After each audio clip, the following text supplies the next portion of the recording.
Kemudian kata penulis, jawaban ke-10. Ainallahu. Apa artinya? Di mana Allah? Ini enggak usah ditulis lagi terjemahannya ya, udah tahu dong. Nah, Allahu fauqal arsy. Allah di atas ars, fauqa udah tahu dong. Alas samai, di atas langit. As-sama bisa maknanya langit, bisa maknanya atas. Semua yang menaungi antum disebut sama dalam bahasa Arab.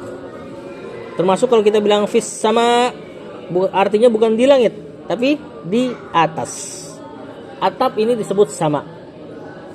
Perhatikan, kata sama atas tidak mencangkup satu arah saja. Anda sering ulang nih. Ya. Misalnya bumi bulat kemarin kan? Bulatnya bumi, mana atasnya? Tergantung. Enggak, ke langit dunia. Tadi Anda bilang sama bisa maknanya dua. Bisa maknanya langit yang kita tahu nih, atapnya bumi, atau maknanya atas. Ya. Kemarin tadi apa? Bumi bulat. Maka atasnya bumi adalah tergantung siapa yang mengucapnya. Orang yang di atas maka as-sama berada di atasnya. Orang yang di bawah samanya di bawahnya. Walaupun bagi dia itu apa? Atas. Sama kayak langit. Langit kan melingkup. Kita nggak katakan langit cuma satu, terus bumi di bawah bulat begini. Terus yang di bawah bumi apa? Hah? Tentu langit juga kan? Berarti langit melingkup, mengepung. Nah, begitupun sifat Allah. Sifat Allah itu muhit. Allah atas, tapi dia mengepung. Ya, jangan ditunjuk dengan satu arah. Kalaupun mau ditunjuk dengan satu arah, tetap maknanya arahnya kita bilang atas, bukan bawah, bukan kiri, bukan kanan. Ya. Maka Allah itu fauqal arsy, di atas arsy-nya, bersemayam tadi, istawa, meninggi. Alas sama, di atas langit pula. Kemanapun manusia yang ada di bumi menunjuk ke atas, di situ ada Allah mengepung. Atau bayangkan betapa kecilnya kita dibanding Allah. Allah Ta'ala berfirman, Ar-Rahmanu alal arsy istawa. Ar-Rahman, siapa Ar-Rahman di sini? Siapa ya? Allah. Alal arsy, di atas ars. Hanyalah di atas ars. Ars makhluk paling besar, makhluk paling tinggi yang Allah ciptakan. Kita dibanding ars, bahkan pun kita. Langit yang 7 dan bumi dibanding ars cuma secuil. Seperti cincin dibuang ke padang pasir. Itu kecilnya kita. Arsnya juga dibanding Allah sama, seperti cincin dibuang padang pasir. Tambah besarnya Allah, antum bayangin. Makanya jangan sombong kita. Orang-orang model-model kayak gini udah kecil, jangan ngerasa besar. Ya, istawa maknanya tadi kata penulis lihat di bawah, ai ala tinggi, wartafa'a naik, meninggi. Kama jaa fil Bukhari, sebagaimana datang dalam hadis Bukhari. Jadi yang menerjemahkan istawa para sahabat, maknanya adalah ala wartafa'a, meninggi, tinggi dan meninggi, tinggi dan naik. Nah, Allah di atas arsy-Nya.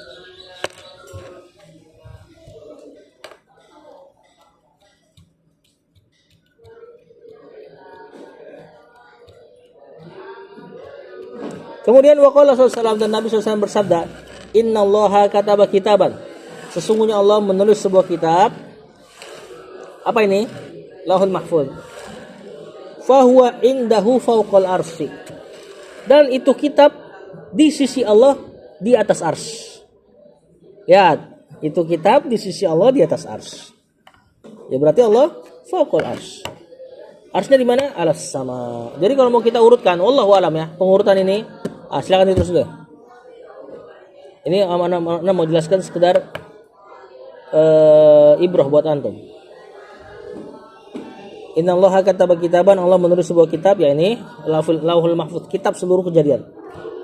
Fahuwa indahu fawqa arsy, dan kitabnya itu di sisi Allah di atas arsy. Dapat? Dah? Di atas. Lawannya tahta kalau antum belajar durusul lughah.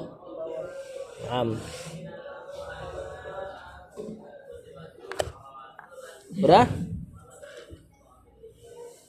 Ini baru beberapa dalil ya. Nanti banyak beberapa dalil lain yang menunjukkan ketinggian Allah zat ataupun maknanya. Dah? Sekarang perhatikan. Kita berada di mana? Bumi. Di atas bumi ada langit pertama. Dan langit ini melingkup. Yang kita lihat tuh nggak mentok-mentok. Nggak mentok-mentok. Di mana mentoknya kan nggak jelas tuh.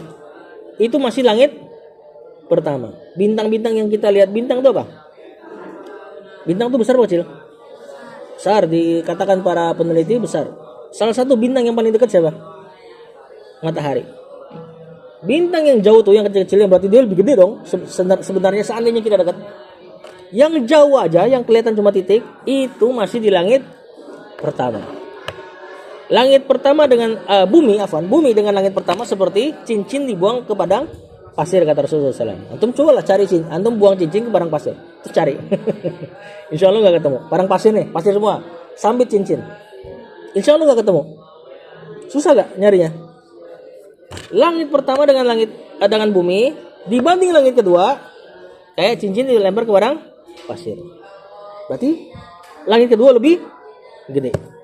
2 langit plus bumi dibanding langit ketiga kayak gitu lagi. 3 langit plus bumi dibanding langit keempat kayak cincin dibuang padang pasir lagi. Terus sampai kayak gitu. Sampai langit ke-7, 7 lapis plus bumi dibanding kursinya Allah. Kursi di sini jangan antum bayangin kursi ini sekali lagi. Ya, kursi Allah dikatakan Ibnu Abbas tempat meletakkan kakinya Allah. Dan jangan pernah bayangkan kayak gimana, intinya sempurna. Itu dibandingkan 7 langit dan bumi kayak cincin dilempar kepada pasir lagi. Kursi, di atas kursi ada Sidratul Muntaha seperti pohon bentuknya. Kemudian ada air. Kemudian ada ars. Kemudian baru Allah. Ini posisinya yang wallahu alam. Bentuknya seperti apa? Cuman seperti ini. Intinya antum kecil banget. Ya, makanya jangan suka bully-bully teman. Karena ngerasa gua udah gede nih. Nanti adik kelas gue bully ya. Misalnya, badan gue lebih gede. Intinya antum tetap kecil. Udah kecil hina lagi. Kita tuh hina. Antum bayangkan, antum keluar dari mana? Keluar dari lubang kencing. Ya kan? 2 kali keluar dari lubang kencing.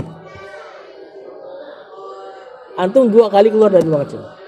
Gimana terjadinya ada bayi di dalam rahim? Dari air mani. Air mani itu berarti antum air yang keluar dari lubang kencing ayah antum masuk menuju lubang kencingnya ibu antum.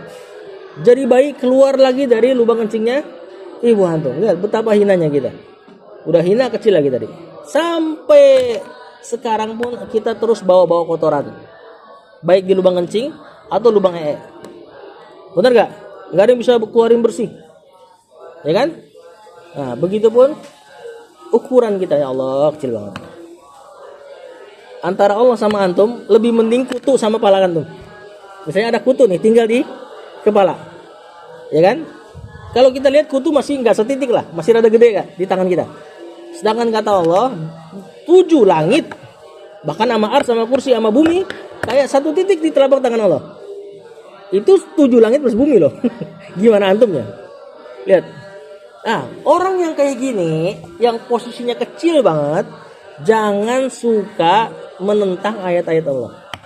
Ketika dikatakan Allah di atas ars, terus ada orang kaum muslimin nanti, antum akan dapatin nanti di dunia dakwah.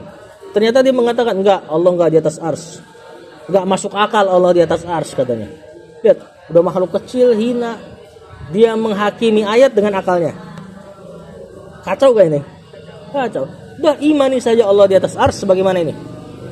Ya, Ar-Rahmanu 'alal arsy istawa. Allah bersemayam atau meninggi di atas ars, imanin. Bagaimananya kita nggak tahu posisikan diri kita lebih hina daripada kutu di pala seseorang. Perhatikan, kutu di pala seseorang, dia tahu nggak dia lagi di pala orang? Insya Allah enggak. Dia taunya gue lagi tinggal di sini, kayak hutan belantara, cari makan di sini. Bener gak? Dia pernah gak ngebayangin itu pala bentuknya kayak muka Umer, bawahnya ada leher, bawahnya ada badan, tangan. Pernah gak dikebayangin gitu? Gak tahu, ya kan? Dia gak akan memikir ke situ. Kok bisa ada orang dapat ayat-ayat Allah, dia bilang gak masuk akal. Yadullah, tangan Allah. Dia bilang, oh Allah nggak punya tangan. Masa Allah punya tangan? Nanti Allah butuh sama anggota badan. Siapa yang bilang kayak gitu? Nggak ada konsekuensi kayak gitu. Ya kan? Tetapkan saja. Jangan lebih pintar dari kutu. Lebih songong daripada kutu. Kutu aja Allah, kutu di kepala antum kan makhluk yang kecil. Antum dapat pecahin gitu kan? Gimana kalau Allah lakukan itu pada seseorang? Maka apa-apa yang datang pada sifat-sifatnya Allah, imani, tetapkan, jangan ditawil. Ada yang mentawil istawa. Istawa itu artinya tadi meninggi di atas arsy. Dia tawil. Enggak, Allah bukan istawa, tapi istaula. Lihat, hurufnya diganti sama dia. Songong sekali. Istaula artinya menguasai arsy. Dia bilang kayak gitu. Berarti yang lain enggak Allah kuasain dong. Allah maha kuasa gak? Maha kuasa. Perlu gak untuk ngasih tahu Allah menguasai arsy? Gak perlu, ngapain? Allah udah maha kuasa kok. Kita juga udah ngerti masalah itu. Jangan sampai istawa, ayat Allah dikasih huruf satu istaula, dikasih lam satu di situ. Ya, makhluk kecil, hina, jangan songong. Ketika kita dapat di ayat Allah Ar-Rahman al-Arsy istawa, imani Allah meninggi di atas arsy sesuai dengan bahasa konsekuensi bahasa yang pasti sempurna, nggak sama dengan makhluk. Apalagi tadi ada hadis lagi. Belum hadis-hadis yang lain ya. Seorang budak ketika dipukul sama seorang sahabat, budak perempuan. Kemudian budak ini ngadu sama Rasulullah SAW. Dia dipukul. Kita tahu dalam Islam perbudakan nggak boleh dipukul. Harus dibebaskan kalau misalnya ada perbuatan yang nggak baik. Kemudian Rasul tanya, siapa aku? Kata budak ini, engkau Rasulullah, engkau utusan Allah. Di mana Allah? Kata Rasul. Aina Allah? Kata budak perempuan ini, fis sama. Apa artinya fis sama? Di atas saja. Kata Rasulullah SAW, bebaskan dia. Dia seorang mukminah. Itu budak dibebasin gara-gara ucapannya dia percaya sama Rasulullah SAW adalah utusan Allah dan dia percaya Allah fis sama. Orang hari ini antum dengar, di mana Allah? Allah ada di mana-mana, kata dia. Mungkin antum pernah dengar di khutbah-khutbah. Jangan katakan Allah di atas. Allah nggak mungkin terlingkup sama arah makhluk. Ya memang, cuman kan kita katakan Allah di atas sebagaimana Rasulullah SAW dan Allah sendiri katakan al-arsy. Ya kan? Gak perlu diselewengkan. Sampai ada yang mengatakan Allah tidak bertempat. Dia malu-malu mengatakan Allah gak ada. Allah ada tanpa tempat katanya. Allah di mana? Allah di mana-mana, di WC. Ya? Dan ini akidahnya orang Nasrani. Allah di mana-mana. Orang Islam gak boleh ngikutin. Mungkin antum bingung, aneh kok ngomongin begini, perasaan gak ada. Ntar antum akan dapat ya. Ntar antum ketika sudah besar, lihat dunia dakwah, banyak penyimpangan masalah ini. Ar-Rahmanu al-Arsy istawa. Dan uniknya lagi Allah pakai kata Ar-Rahman. Allah pakai kata Ar-Rahman. Ar-Rahman itu nama yang manusia gak boleh dinamai dengan dia. Gak ada makhluk yang pakai nama Ar-Rahman. Kalau ada gak boleh. Kalau Abdurrahman kan ada abdunya, hambanya Ar-Rahman. Kalau punya teman namanya Ar-Rahman, jangan panggil Ar-Rahman. Ar-Rahman ini sifat maha pengasih. Kasih, nggak boleh. Nggak boleh dipanggil Rahman. Ya. Ini sifat yang nggak mungkin makhluk tersifati dengannya. Rahman ini kasih sayang yang full. Yang gara-gara ini orang kafir dapat minum, dapat makan. Cacing-cacing di bawah dapat makanan, semua dapat rahmatnya gara-gara sifat Ar-Rahman. Adapun Rahim, kasih sayang yang khusus, yang gara-gara ini antum dapat Islam, beriman. Ini kita ngaji karena sifat Ar-Rahim ini. Sifat Ar-Rahim, kasih sayang yang pilih kasih dalam tanda kutip. Ya, ada gak pada makhluk? Rahim ada. Makanya Rasulullah SAW sifati Nabi Muhammad dengan Rahim. Raufur Rahim. Allah sifati Rasulullah SAW dengan Rauf Rahim. Allah juga punya nama Ar-Rauf Ar-Rahim. Allah sifati Nabi Ismail dengan Al-Halim. Maha penyabar, penyantun. Allah juga punya nama Al-Halim.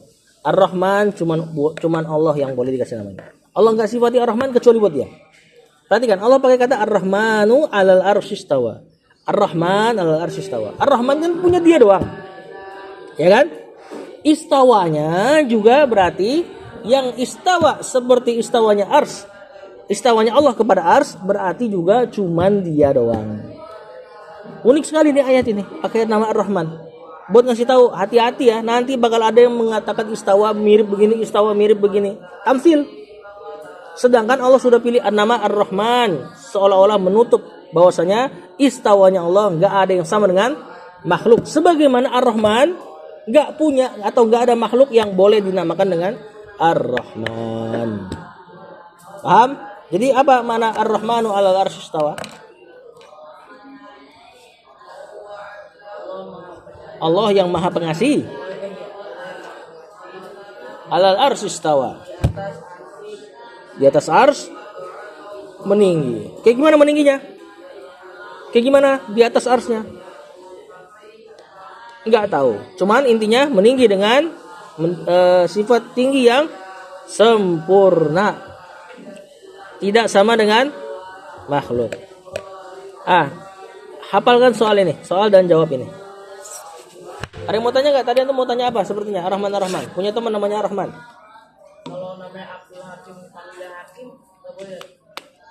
Sebenarnya nggak boleh. Walaupun Hakim ada nggak nama makhluk namanya Hakim?